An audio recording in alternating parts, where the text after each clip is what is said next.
അസ്സലാമലൈക്കും. മുന്നുസ്സാനിലേക്ക് എല്ലാവർക്കും സ്വാഗതം. എന്തൊക്കെയാണ് മക്കളെല്ലാവരെയും വിശേഷങ്ങൾ? എല്ലാവർക്കും സുഖമല്ലേ? റാഹത്തല്ലേ? അൽഹംദുലില്ലാ നമുക്കൊരുവിധം സുഖമാണ് കേട്ടോ. മുറ്റത്ത് ഒരു സൈഡ് നിറച്ചും കുമ്പളത്തിൻ്റെ ഇല ഉണ്ടാക്കി മക്കളെ. കുമ്പളത്തിൻ്റെ ഇലയുണ്ട്, പൂവിടുകയും മുടിടുകയും ഒക്കെ ചെയ്ത് കിട്ടോ. നല്ലോണം കൊതുകിൻ്റെ ശല്യമുണ്ട്. ഇത് കുറച്ച് പറിച്ച് ഒഴിവാക്കിയില്ലെങ്കിൽ കൊതുക് പിന്നെ ഉണ്ടാകുമായിരിക്കും വിചാരിച്ചിട്ട് കുറച്ച് ഉപ്പേരിയൊക്കെയും കറിയൊക്കെയൊക്കെ ചെയ്യാമല്ലോ. എത്രയോ പ്രാവശ്യം അങ്ങനെ കറിയൊക്കെ ഉപ്പേരിയൊക്കെയൊക്കെ ചെയ്ത് കിട്ടോ. ഈ വള്ളിയൊന്നും പറിച്ച് ഒഴിവാക്കാൻ തോന്നില്ല മക്കൾ. എങ്ങനത്തെ സാധനങ്ങളൊക്കെ നമ്മൾ നട്ടുണ്ടാക്കി എടുക്കുക എന്നല്ല, അടുത്തായിട്ട് പറിച്ചാട്ട് ഒഴിവാക്കാൻ നടക്കണം. നെഞ്ഞത്തുനിന്ന് ഒരു വേദനയാണ്. ഇങ്ങോട്ട് പറിക്കാൻ ഞാൻ മോനിങ്ങനെ പറയുന്നത് കൊതുണ്ട് ഉമ്മ ഒഴിവാക്കുക. ഞാൻ പറഞ്ഞു മോനെ പറിക്കല്ലേ നാളെ പറിക്കാൻ മറ്റന്നാൾ പറിക്കാമെന്ന് പറഞ്ഞ് ഞാനിങ്ങനെ ഓരോ ദിവസം ഇങ്ങനെ ഇല നുള്ളി കളിക്കലാണ്. കേട്ടോ ഒഴിവാക്കിക്കാളാൻ തോന്നുന്നില്ല. ഈ ഇലകൾ ഉപ്പേരിച്ചും കറിവെച്ചൊക്കെ നമ്മളെ പള്ളിയിലെത്തി കിട്ടിക്കുകയാണെങ്കിൽ വിറ്റാമിൻ ഉള്ള സാധനമല്ലേ, വിറ്റാമിനും ഒക്കെ ഉണ്ടാവും. എന്തെങ്കിലുമാക്കി നമ്മൾ തിന്നിക്കുകയാണെങ്കിൽ മക്കൾക്കും കൊടുക്കാൻ കറിയിലൊക്കെ ഇട്ടിക്കാണെങ്കിൽ മക്കളും അങ്ങ് തിന്നുകയല്ലേ. സ്വന്തം കൊടുത്തിക്കാണെങ്കിലല്ലേ തിന്നാത്തേ. ഇതെല്ലാം പച്ചമുളകും തേങ്ങയും ഒതുക്കിയിട്ട് ഉപ്പേരി വെച്ചാൽ നല്ല കേട്ടോ. അങ്ങനെയും വെക്കലുണ്ട്. ചീരൻ്റെ ഇലയും മുരിങ്ങൻ്റെ ഇലയും കുമ്പളത്തിൻ്റെ ഇലയും എന്നൊക്കെ പറഞ്ഞിങ്ങനെ നമ്മളിങ്ങനെ എന്തെങ്കിലും ഇലക്കറികളൊക്കെ തിന്നാൽ അത്രയും നല്ലതാണ്, നമ്മുടെ ശരീരത്തിന് നല്ല തന്നെയാണല്ലോ. പക്ഷേ എല്ലാവർക്കും കിട്ടിക്കുള്ളൊന്നുമില്ല, എല്ലായിടത്തും ഉണ്ടാക്കിയുള്ളൊന്നുമില്ല. ഉള്ളവരൊക്കെ ഒന്ന് ചെയ്ത് നോക്കേണ്ടി. പിന്നെ മലപ്പുറം ഭാഗത്തുള്ളവരൊക്കെ കഞ്ഞിവെള്ളത്തിലിട്ടൊരു താളിപ്പ് ഉണ്ടാക്കലുണ്ട് കുമ്പളത്തിൻ്റെ ഇല വെച്ച് ഇങ്ങനെ മുരിങ്ങൻ്റെ ഇല. അത് നമ്മളെ നാട്ടിലേക്ക് ഇല്ല കേട്ടോ, നമുക്ക് അറിഞ്ഞുകൂടാനും. ഇതിൽ ചെയ്ത് നോക്കില്ല. ഞാൻ എപ്പോഴും വിചാരിക്കും യൂട്യൂബിലൊക്കെ ഉണ്ടാക്കി നോക്കണം. ഇവിടെ ഇപ്പോൾ മക്കളെ 5:45 കഴിഞ്ഞിട്ടേ ഉള്ളൂ, 6 മണിയായില്ല. ഇവിടുത്തെ വെളിച്ചങ്ങൾ കണ്ടോ? നേരം വെളുത്തിട്ട് എത്രയോ സമയം തോന്നുന്നില്ലേ. ഞാൻ വെയിലാകുമ്പോഴേക്ക് ഇത് പറിച്ചാട്ടെ വിചാരിച്ചാട്ടോ. തിരുമ്പലും കുളിയൊക്കെ കഴിഞ്ഞ് ഞാൻ ഇറങ്ങിയതാണ്. ഇത് പറിച്ചാത്ത് കൊണ്ടുവച്ചിരിക്കുകയാണെങ്കിൽ പിന്നെ ഇങ്ങോട്ട് ഇറങ്ങണ്ടല്ലോ. കുളിച്ച് വന്ന് വെയിലുള്ളതെന്ന് പറയുമ്പോൾ പിന്നെ കുളിച്ചേ കാര്യം ഉണ്ടാവില്ല. പുറത്തുള്ള വെയിലും ചൂടും അകത്തുണ്ടാവില്ലല്ലോ. പുറത്തേക്ക് ഇറങ്ങിയാണ് നല്ല വെയിലും ചൂടുമാണ്. ആ ചൂട് എന്തായാലും വെയിലില്ലെങ്കിൽ അകത്തൊക്കില്ല കേട്ടോ. ഇനി ഇവിടെയും ചൂട് തുടങ്ങാനായി. നമ്മളിപ്പോൾ എ സി ഒന്നിട്ട് കിടക്കുകയില്ല, എ സിൻ്റെ ഒന്നും ആവശ്യം ഉണ്ടാവില്ല. ഇനിയിപ്പോൾ എ സി ഒക്കെ ഇടേണ്ടി വരും, അത്രയ്ക്ക് ചൂടാണ് വരുന്നത്. നാട്ടിൽ നമുക്ക് മഴ തുടങ്ങിയല്ലോ അല്ലേ. നാട്ടിലാണെങ്കിൽ ഭയങ്കര ചൂടാണല്ലേ. എല്ലാവരും പറഞ്ഞ് കേട്ടിട്ട് ഒരു വിഷമം തോന്നുക. ഇതുവരെ ഇങ്ങനത്തെ ചൂടുണ്ടായില്ല എന്നോരോരുത്തരും പറയുന്നേക്കുന്നത്. എല്ലായിടത്തും ഉണ്ടല്ലേ അങ്ങനത്തെ ചൂട്. മഴയൊക്കെ ഒന്നാട് തുടങ്ങേണ്ടതിന് നാട്ടിലേക്കൊന്ന് വരണം എന്നൊക്കെയുള്ള ആഗ്രഹമുണ്ട്. ഇൻഷാ അല്ലാ. അല്ലാതെ വിധിണ്ടെങ്കിലൊക്കെ ഒന്ന് വന്ന് പോരുകയൊക്കെ ചെയ്യണം. എല്ലാവരും ദുആ ചെയ്യും. എൻ്റെ മോളെയും കുടുംബത്തിനെയൊന്നും കാണാതെ ഞാൻ ആദ്യമായിട്ട് അത്രയും അധികം നിൽക്കുന്നത് കേട്ടോ.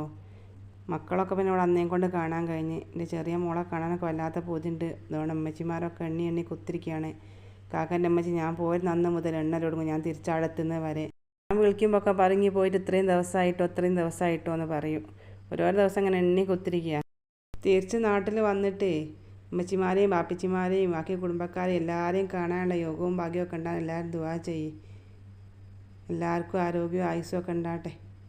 ഞാനാടല്ല എൻ്റെ മുന്നുമൊക്കെ നല്ല വിഷമമുണ്ട് കേട്ടോ. അതുകൊണ്ട് ഓളെ കാണാതിരിക്കും വിഷമമുണ്ട്. ചില സമയത്തോളം വിഷമം പറയും, ഉമ്മ നിങ്ങൾ വരിയെന്ന് അറിയും. ചിലപ്പോൾ ഓള് പറയും ഉമ്മ നിങ്ങളവിടെ നിന്നോളി, ഉപ്പൻ്റെ അടുത്ത് നിന്നോളിക്ക് അതാണ് ഇവിടെ സുയർക്കാക്കുണ്ടല്ലേ, നിങ്ങൾ ഉപ്പൻ്റെ അടുത്ത് നിന്നോളി, കുറേ നിങ്ങൾ ഞങ്ങളൊപ്പരല്ലേ നിന്നേ, ഇനി കുറച്ച് നിങ്ങൾ ഉപ്പൻ്റെ ഒപ്പം ജീവിക്കുന്നൊക്കെ അതും ഓള് പറയും. ഓളങ്ങനെ പറയുന്നേക്കുമ്പോൾ എനിക്കൊരു സമാധാനമാണ്. പിന്നെ ഓൾക്ക് എന്തെങ്കിലും അസുഖങ്ങൾ വരികയല്ലോ, മക്കളല്ലേ, പനിയും കാര്യമൊക്കെ വരുമ്പോഴാണ് ഒക്കെ ഒരു വിഷമം വരിക. അതൊക്കെ കേൾക്കുമ്പോൾ ഞമ്മക്കും വിഷമമാണ് മക്കളെ. ഇവിടെ വന്ന് നിൽക്കുന്ന ആണുങ്ങളൊക്കെ സമ്മതിക്കാണ്ട് കേട്ടോ. എന്തെല്ലാം ബുദ്ധിമുട്ടും പ്രയാസങ്ങളും വിഷമങ്ങളും തരണം ചെയ്താണ് ഒരുവിടെ നിൽക്കുന്നത്. നമ്മൾ പെണ്ണുങ്ങൾക്ക് എന്തെങ്കിലും ഒന്ന് കേട്ടുകാണെങ്കിൽ കണ്ണീരാണ്. ആണുങ്ങളെ ഉള്ളു കാര്യമായിരിക്കും പുറത്ത് കാണിക്കായിട്ട്. നമ്മളത് വേഗം പുറത്ത് കാണിക്കുമല്ലോ. നമ്മുടെ സങ്കടവും വിഷമവും നമ്മൾ വേഗം പുറത്ത് അറിയിക്കും. പക്ഷെ ആണുങ്ങൾക്ക് അതിനുള്ളൊരു ഉറപ്പുള്ളതിനെ കൊണ്ട് ഒരു പിടിച്ച് നിൽക്കുന്നുണ്ട്. പ്രവാസികൾക്ക് ഉള്ള ആരോഗ്യത്തോടുള്ള ആയുസ്സിനെ കൊടുക്കട്ടെ. അതുപോലെ ജോലിയിലൊക്കെ ബർക്കത്തുണ്ടാകട്ടെ, എല്ലാവരും ജോലിയിലും ഉണ്ടാകട്ടെ കേട്ടോ. എന്നാലും പ്രവാസികൾക്ക് പ്രത്യേകം ദുആ ചെയ്യണം മക്കൾ. ഓലെ കഷ്ടപ്പാട് കാണണമെങ്കിൽ ഇവിടെ വന്ന് നിന്ന് നോക്കണം. ഓലെ വിഷമങ്ങളും പ്രയാസങ്ങളൊക്കെ അറിയണമെങ്കിൽ. നാടും വീടും കുടുംബവും ഒക്കെ വിട്ടെറിഞ്ഞെങ്ങാനും കഷ്ടപ്പെടാൻ വേണ്ടി പോരുന്നിറ്റലാണല്ലോ. അതാണ് ഞാൻ പ്രത്യേകം പ്രവാസികൾക്ക് വേണ്ടി ദുആ ചെയ്യണം ഞാൻ എപ്പോഴും പറയൽ കേട്ടോ. നിങ്ങൾ വിചാരിക്കരുത് നാട്ടിലുള്ളവർക്ക് ദുആ വേണ്ടേ. എല്ലാവർക്കും ദുആ വേണം. എല്ലാവരും ദുആ ചെയ്യും. എല്ലാവരും ദുആയിൽ എല്ലാവരെയും ഉൾപ്പെടുത്തിട്ടോ. കൂട്ടം പറഞ്ഞ മക്കളെ മത്തനും എലിയും കറി അയക്കുന്നത്. മീൻ മുളകിടാനുള്ള തക്കാളി അടുപ്പത്ത് അയക്കുന്നത്. എണ്ണ ഒഴിച്ച് ഞാൻ ഉലുവയിട്ട് വെളുത്തുള്ളി ഇഞ്ചി അതും തക്കാളി ഇട്ട് വാട്ടിയെടുക്കുകയാണ്. ഇനിയിപ്പോൾ അതിലൊക്കെ ഞാൻ മല്ലിപ്പൊടിയും മുളകും പൊടിയും മഞ്ഞൾപ്പൊടിയും ഒക്കെ അതും ഇട്ട് പുളിയും പിഴിഞ്ഞ് പറഞ്ഞ് പിന്നെ കൊടുംപുളിയും ഇട്ട് മീനും ഇട്ട് വറ്റിച്ചെടുക്കുക കേട്ടോ. ഇതിൽ വെള്ളം കുറച്ചേ ഒഴിക്കുന്നുള്ളൂ. ഇത് തക്കാളിൻ്റെ വെള്ളം കേട്ടോ, ഇതിൽ തീരെ വെള്ളം ഒഴിച്ചില്ല. ഇനി കുറച്ച് വെള്ളം തിളപ്പിച്ചിട്ടായിട്ട് ഒഴിച്ച് കൊടുക്കണം. ഇനി പപ്പടം പൊരിക്കാനുള്ള ചട്ടി അടുപ്പത്ത് വെച്ചിരിക്കുന്നത്. മത്തൻ കറി ഇറക്കിയതിന് ശേഷം പപ്പടം പൊരിക്കുക കേട്ടോ, മീൻ കറി ഇറക്കിയില്ല. അങ്ങനെ മക്കളെ മീൻ കറി ഇറക്കി വെച്ചിരിക്കുന്നത്. ഇനി പപ്പടം പൊരിക്കാൻ ആക്കുകയാണ്. പപ്പടം പൊരിച്ച് കഴിഞ്ഞിട്ട് നമുക്ക് ഉപ്പേരി വെക്കാനുണ്ട്. ഉപ്പേരി കട്ട് ചെയ്തിട്ടൊന്നുമില്ല കേട്ടോ, ഇനി വൃത്തിയാക്കിയിട്ട് വേണം കട്ട് ചെയ്തിങ്ങാൻ ചോപ്പറിലിട്ടിങ്ങാൻ പിന്നെ കുനുകുനാന്ന് അരിഞ്ഞെടുക്കാൻ. അത് പിന്നെ വേഗമായി കിട്ടില്ല, അതാ പിന്നെ ലാസ്റ്റേക്ക് ആക്കി കേട്ടോ. പപ്പടം അവിടെ പൊരിച്ച് വെച്ചിരിക്കുകയാണെങ്കിൽ ആ പണി കഴിയല്ലോ. അങ്ങനെ പപ്പട പണിക്ക് നിൽക്കുകയാണ്. അതിൻ്റെ ഇടയിൽ കൂടി ഞാൻ എന്തൊക്കെ പണിയെടുത്ത് കേട്ടോ, ഒന്നൊന്നും കാണിച്ചില്ല. വീഡിയോ ലെങ്ത്ത് കൂടണ്ടാന്ന് വെച്ചിട്ട്. ഒന്നിപ്പോൾ ലെങ്ത്തുള്ള വീഡിയോ അപ്പോൾ നിങ്ങൾക്ക് ബോറടിക്കൂലേ.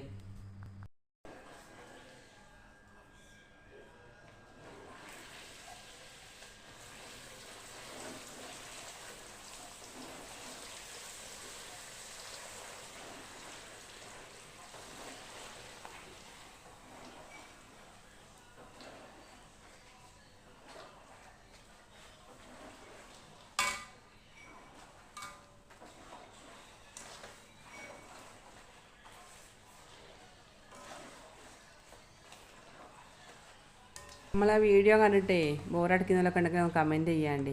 എന്തെങ്കിലും മാറ്റം വരുത്തണമെങ്കിലൊക്കെ നിങ്ങൾ കമൻറ്റ് ചെയ്താൽ മതി കേട്ടോ. നിങ്ങളുടെ അഭിപ്രായങ്ങൾ ഞാൻ സ്വീകരിക്കുന്നതാണ്. നമുക്ക് അത്രയല്ലേ അറിഞ്ഞുകൂടും. എന്തെങ്കിലും പോരായ്മകളൊക്കെ ഉണ്ടെങ്കിൽ നിങ്ങൾ പറഞ്ഞു തന്നാൽ മതി കേട്ടോ.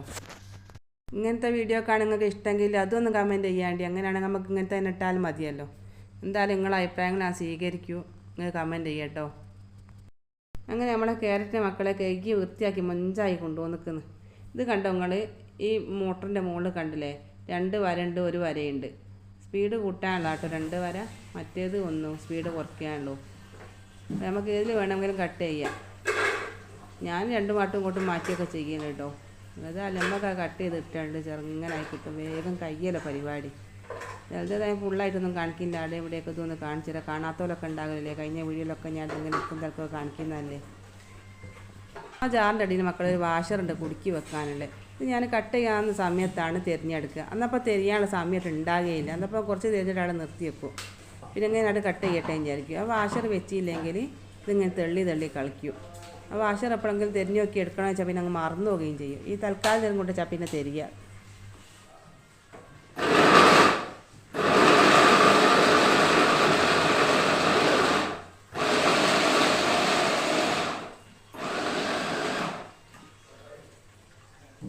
ഫസ്റ്റിൽ അത് ഓണാക്കുമ്പോൾ മാത്രമേ അത് തെള്ളലുണ്ടാവും കേട്ടോ. അതപ്പോൾ നല്ലോണം മുറുക്കി പിടിച്ചാൽ മതി.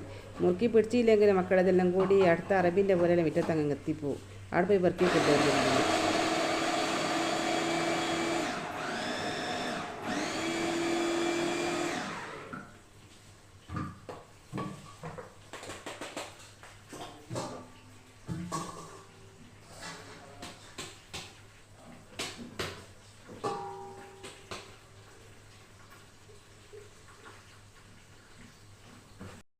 പപ്പടം പൊരിച്ച് കഴിഞ്ഞാൽ മക്കളെ മീൻ പൊരിക്കാൻ വെച്ചിരിക്കുന്നത്. അതാണ് പൊരിയട്ടെ വിചാരിച്ച് ഇങ്ങനെയാണ് പിന്നെ പേര് കട്ട് ചെയ്യാൻ നിൽക്കുന്നത്. പേര് കട്ട് ചെയ്ത് ഇങ്ങനെ വേഗം അടുപ്പത്താക്കിക്കുകയാണെങ്കിൽ പണിയും കഴിയുമല്ലോ.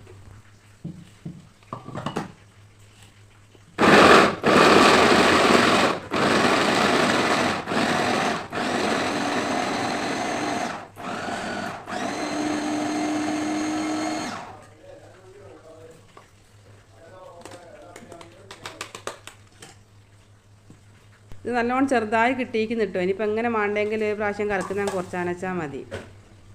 എന്നാൽ പിന്നെ ചൂട് വലുതായി കിട്ടും. പിന്നെ ഞാൻ വേഗം ഇങ്ങനെ ആക്കിയെടുത്താൽ വേഗം വാടി കിട്ടില്ല. എണ്ണ ഇട്ടിക്കുകയാണെങ്കിൽ കുറേ സമയം ഇങ്ങനെ വെച്ചുകൊണ്ടിരിക്കണ്ടേലോ. എന്തെങ്കിലും ക്യാരറ്റിനൊന്നും അധികം വേഗമൊന്നുമില്ല, എണ്ണയിൽ കിട്ടിക്കുകയാണെങ്കിൽ വാടി കിട്ടും.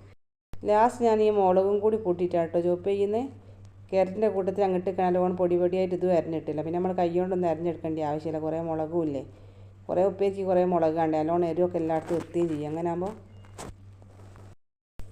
ഇതൊക്കെയാണ് മക്കളെ നമ്മൾ ഇന്നത്തെ വിശേഷങ്ങൾ. നമ്മളെ വീഡിയോ കണ്ടിട്ട് ഇഷ്ടമായാലും നമ്മൾ സാധാരണ പറയുമ്പോൾ തന്നെ ലൈക്ക് ചെയ്യുക, കമൻറ്റ് ചെയ്യുക, ഷെയർ ചെയ്യുക. പിന്നെ നമ്മളെ വീഡിയോ കാണുന്നവർ സബ്സ്ക്രൈബ് ചെയ്യാത്തവർ ആരെങ്കിലും ഉണ്ടെങ്കിൽ ഒന്ന് സബ്സ്ക്രൈബ് ചെയ്ത് ബെല്ലൈക്കൺ അമർത്തിട്ടോ. ഇനി അടുത്ത പരിപാടി മക്കളെ നമ്മളെ പേര് വെക്കൽ കേട്ടോ. ചട്ടി അടുപ്പത്ത് വെച്ച് എണ്ണയും കടുകും ഇട്ടെടുക്കുന്നത് പൊട്ടിയിട്ട് തുറന്നിട്ട് കൊടുക്കുക.